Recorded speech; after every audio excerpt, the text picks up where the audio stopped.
This is all I know about life. Lean into your edge. If you're good at something, just do that.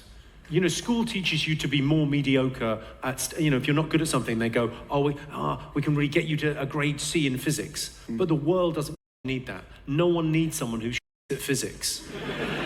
So just do what you do. Don't compromise on that. Know who you are as well. Know what you're like as a person. Know how you're perceived. There's a theme that runs through a lot of philosophy that can be summed up with the Delphic maxim, know thyself. The ancient Greeks understood this as a reminder of our mortality, that we are in effect not gods. But in Plato's dialogue Phaedrus, Socrates describes this as a primary need to know our own souls. At one point he says that he's not interested in the ancient myths because, as he says, I'm not yet able, in the words of the Delphic inscription, to know myself.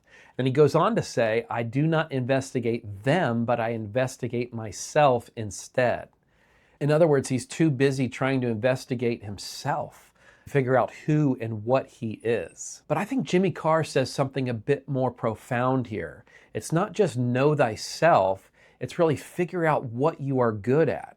Figure out where you have an edge. And I know no better way to figure out what you are good at other than trying a bunch of things.